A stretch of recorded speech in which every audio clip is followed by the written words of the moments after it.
Take a look around you, at your office, at your commute, at the buildings you entrust yourself to every day. There are rules and regulations protecting you, codes, alarms, inspections. We take them for granted. But each and one of those rules, from the strength of a bridge to the number of lifeboats on a ship, was paid for. Paid for in fire and water and collapsed stone and human life. For decades, America chased progress faster than it chased safety.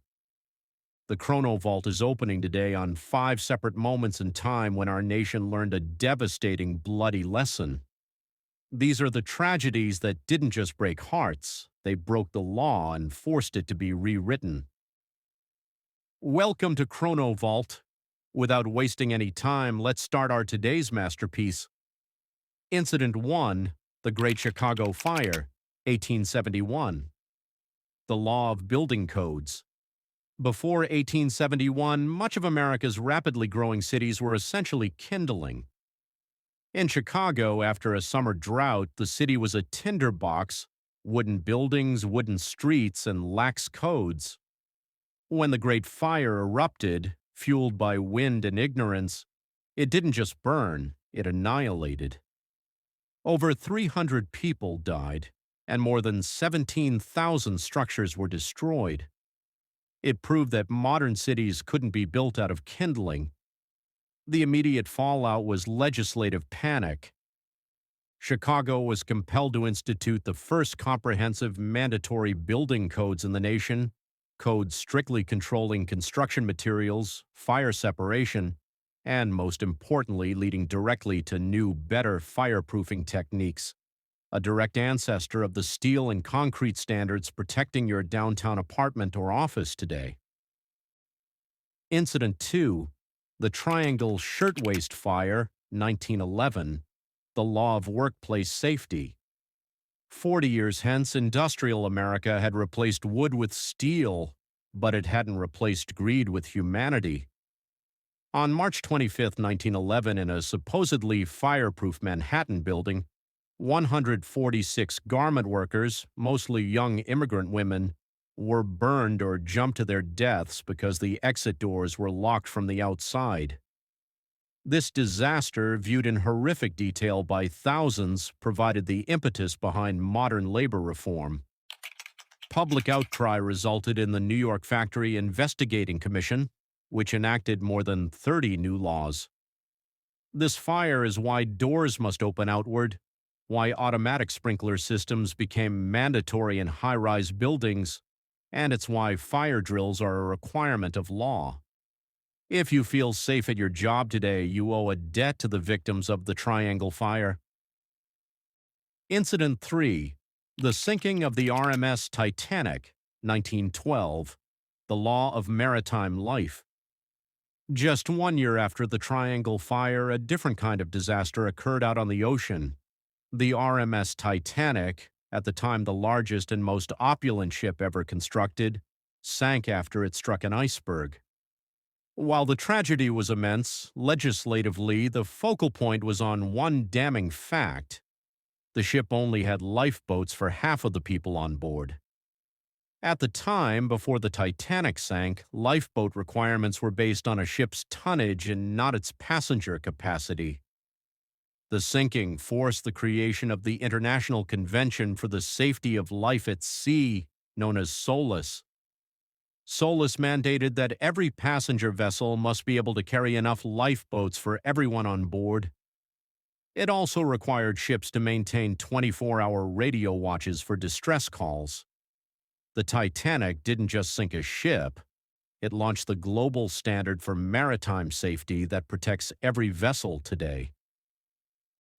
Incident 4, the Farmington Mine Disaster, 1968, the Law of Occupational Safety. Decades of industrial accidents and mining tragedies had been brewing, but the late 1960s brought new attention to the dark side of American labor. The breaking point came in November 1968 at the Farmington number. 9 Mine in West Virginia, when 78 coal miners were trapped deep underground after an explosion probably caused by poor ventilation and the ignition of methane gas. A televised rescue effort became a painful, drawn-out national vigil. This disaster, together with other industrial incidents with high casualties, showed that state safety efforts were insufficient. This provided the last and needed political impetus for broad federal legislation. Congress in 1969 passed the Federal Coal Mine Health and Safety Act, and shortly thereafter the cornerstone of modern worker protection, the Occupational Safety and Health Act of 1970. It created OSHA, the federal agency that writes the rule book for almost every job safety standard in the nation. Incident 5. The Hyatt Regency Walkway Collapse, 1981. The Law of Engineering Liability. Our final significant lesson demonstrates that negligence was not limited to the early 20th century. On a busy Friday night in 1981, more than 1,600 people were in the lobby of the Hyatt Regency in Kansas City, awaiting a dance contest. The two suspended concrete and steel walkways, which were filled with viewers, suddenly collapsed onto the main floor. 114 were killed and more than 200 injured. The investigation uncovered a critical last-minute alteration to the hanger rod design of the walkways. It wasn't an inadequacy in the original design. It was a rushed, last-minute substitution made between the contractor and the engineer without a full review. This tragedy exposed massive flaws in construction oversight and accountability. It led to sweeping changes in engineering ethics, design review processes, and stricter professional liability laws. It became a landmark case that proved engineers, architects, and contractors must be held personally and professionally accountable for the safety of their work. The eternal watchfulness. From the wooden shacks of Chicago in 1871 to the modern steel of a Kansas City hotel in 1981, these 5 disasters form the pillars of American safety law. Every code, every inspection, every alarm system is a memorial. We don't think about them because someone else, the victims, the reformers, the lawmakers, fought, suffered, and died to make them mandatory. Safety is not a guarantee, but a contract paid for with the highest possible price. And in a warning, the ChronoVault tells us that the cost of safety today is eternal vigilance. For the very moment we forget the lesson, history will demand another payment. Which one of these tragedies surprised you most? Let me know in the comments below. If you like learning how the past protects your present, hit that like button and subscribe to ChronoVault for more deep dives into the history that built our world.